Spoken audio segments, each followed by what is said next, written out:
In his prime, Mike Tyson didn't just beat his opponents, he broke them, mentally, physically, and completely, before the first bell even finished ringing. Down goes Holmes! Oh, that was a tremendous. By 1986, Iron Mike had already made a statement to the entire division. Every fighter watching from the locker room knew their time was coming.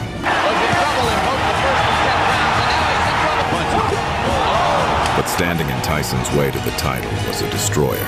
A 6'6" Cuban-born powerhouse with iron hands and the chin to match. Jose Ribalta. A man who had already tested some of the division's hardest hitters and was still standing. Still dangerous, still hungry. This wasn't a tune-up fight. Ribalta had the size, the power, and the heart to make any heavyweight pay. And on this night, he was ready to make Iron Mike earn every single second. Get ready as we break down Tyson's most unforgettable performance of his career. Let's get into it. By the summer of 1986, Iron Mike was a one-man demolition crew with a spotless 25-0 record, dismantling every challenger thrown his way as he closed in on what everyone knew was his destiny. The heavyweight championship of the world. There's a man that could beat Mike Tyson, is Jose Ribalta. Going to be a lot of people surprised down in Miami when he knocks him out. But standing in between Tyson and that dream was a massive 6'6" Cuban warrior named Jose Ribalta, who showed up to Atlantic City with genuine power in both hands and a team in his corner that genuinely believed they were leaving with a victory. When Mike Tyson hurts a guy, he puts him to sleep. If he tags Jose, I hope he don't think Jose's going to lay down. Just better be ready to take another shot. Tyson stood about 8 inches shorter than this cocky giant, and Ribalta was convinced his size was enough to get the job done tonight. It was up to Tyson to show everyone in the world that size truly doesn't matter. Keep those hands up at all times. Big right hand again, got the attention of Ribalta.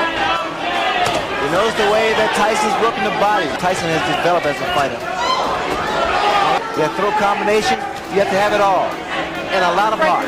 Well, he talked to Tyson. He said, I don't mean to take anything away from Tillis. Able to tie up Mike. Cases like this.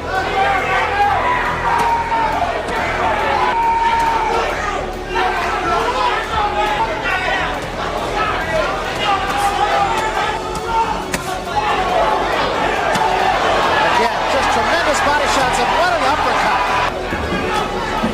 Kevin Rooney in Tyson's corners. Tyson, but you gotta time it.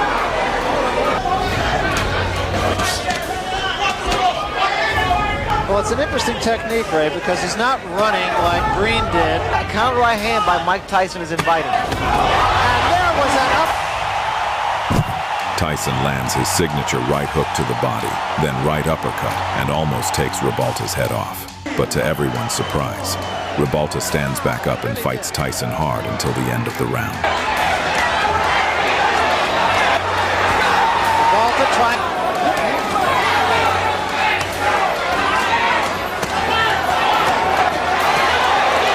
Tyson's body punches are absolutely devastating. It's a good left to the chin. Because Ribalta stood up so well to the uppercut, Tyson and his corner devise a plan to go to Ribalta's body for a few rounds, to take some of the fight out of him. Who is a good professional journeyman. He's very, very clean, very clean.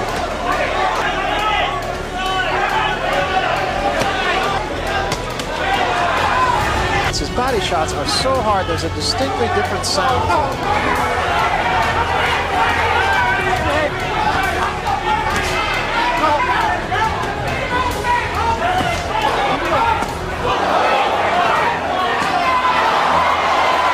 Good examples right there. And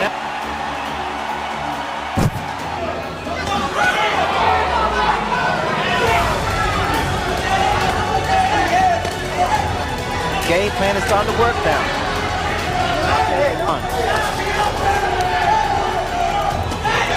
Ribalta's been trying to throw some straight right hands, right? It's not going to work.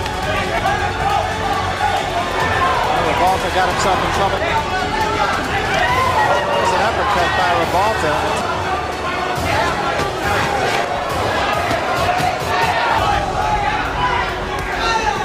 You notice he drops the other hand.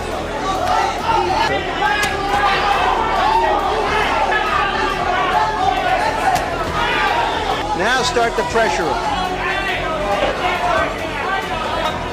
Yeah, because unlike Tillis or Green, as he mentioned, Rebalta has stand power. I mean, no one expects too much from Rebalta. it's a combination from Rebalta and also a low blow by Rebalta.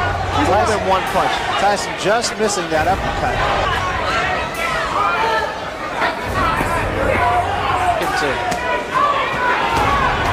That was a good left hand. By the end of the sixth, Tyson was frustrated Rebalta was still standing after taking so much punishment. So from here on out, Tyson decided to throw everything he had at him. So he hasn't fought yet. I think so. I think his legs. This is all instinct. He still is not seen as Larry Mint, bigger heavyweight.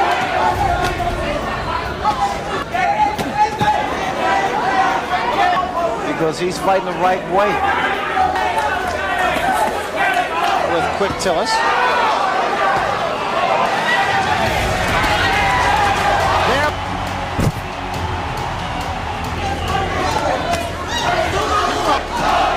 Crowd taking up a chant of Jose.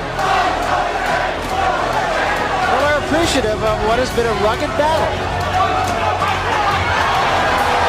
And Jose got the worst of that one.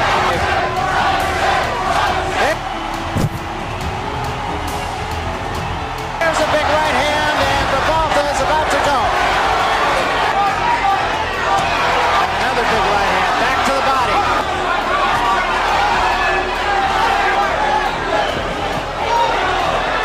And Tyson has not finished his man off. Rebalta is still there.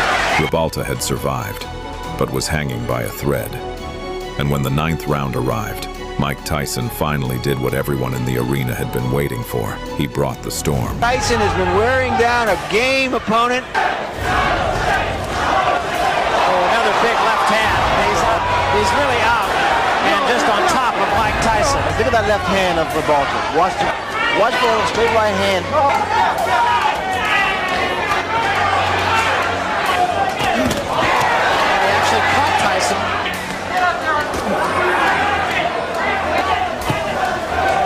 Oh, what a shot. And Rebalta's down. He is up, but he is in some trouble. Okay. Oh.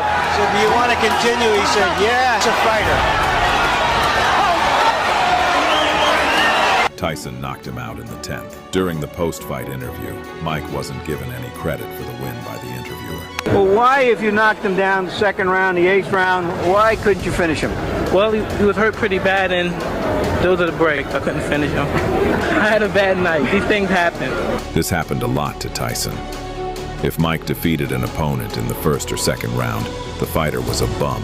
But if the opponent took Tyson into deep rounds, they say maybe Mike isn't that good a fighter since he didn't knock him out in the first few rounds. What do you think? Was Tyson overrated? Let me know in the comments.